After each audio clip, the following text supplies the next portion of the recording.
Well, look who's back.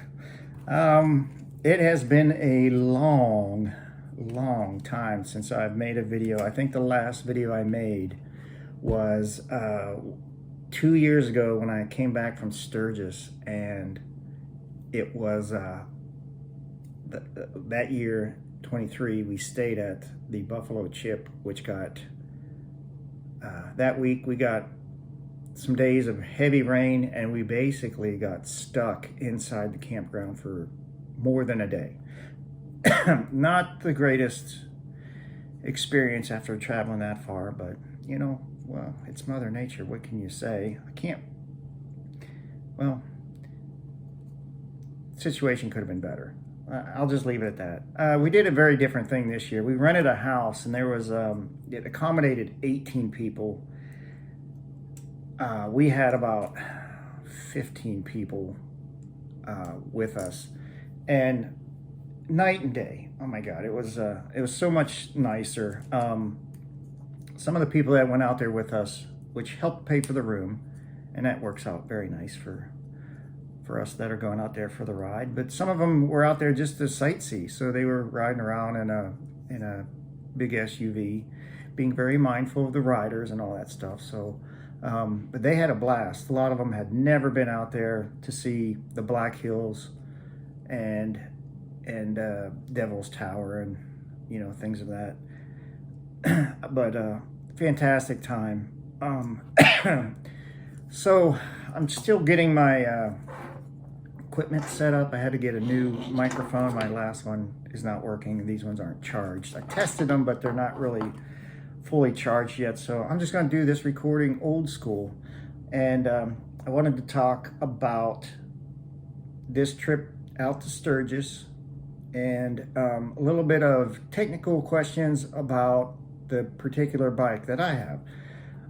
So what I rode out there, and I did ride this year, was my 2005 Electroglide Standard.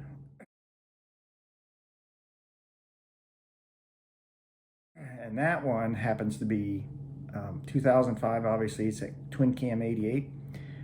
And the Standard was one of the bikes that could still get a carburetor, and that's what mine is. It's carbureted.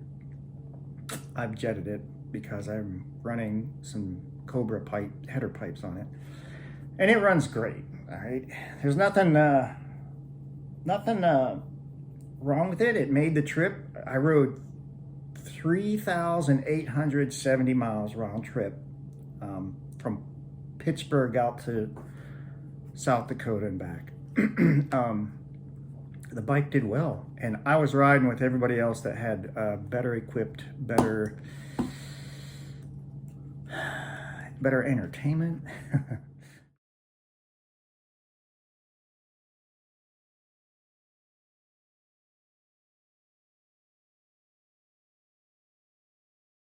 Probably better comfort, but it's still, I hung in there with those guys, and it was a good trip. But the thing about the twin cams, like the year of mine is 2005, there's that constant ticking noise in the top, in the rocker boxes, and I do believe that it is the rockers on the pivot shaft making, there's some, obviously there's a little bit more clearance in there than needs to be, or something, a little bit of slop. My Electroglide doesn't have a lot of miles on it, and it was never abused, but I think it's just something that's inherent with the early twin cams. The other issue I had, briefly, not the whole time, was I was getting the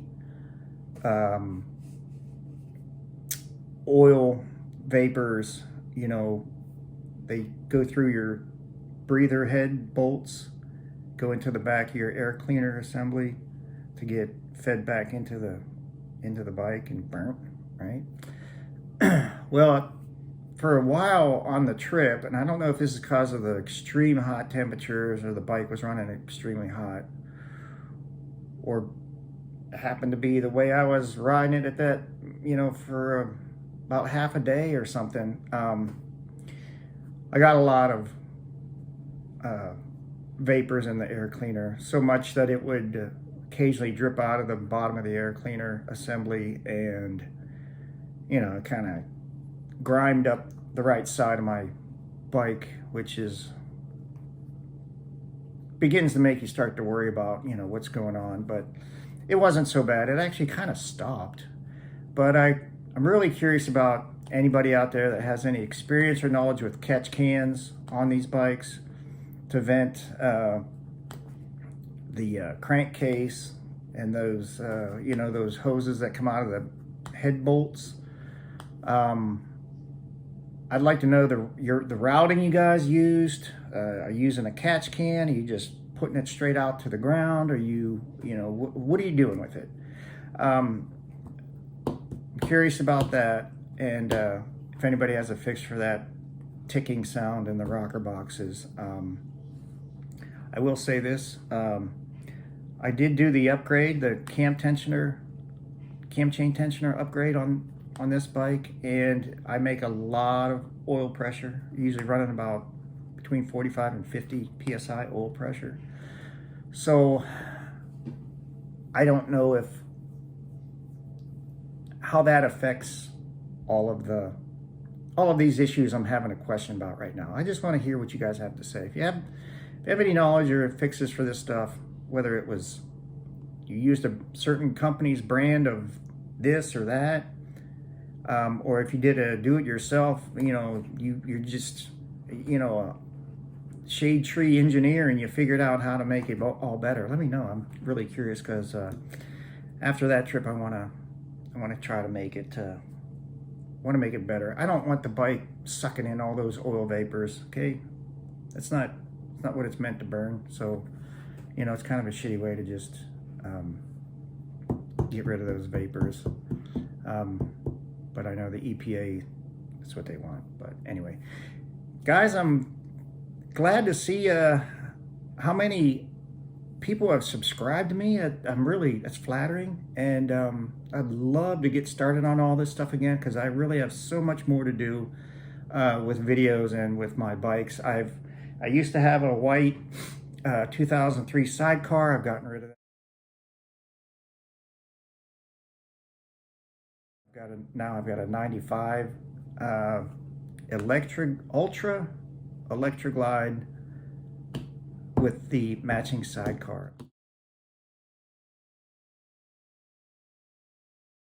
And that one happens to be the 30-year anniversary of the Glide, and it's 30 years old already.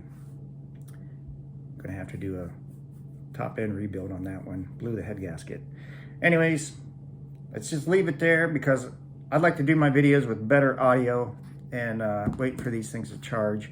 So I'll get back to you soon. Until then, shoot me some messages on anything you know about my problems with the Glide standard, and hope to see you again soon.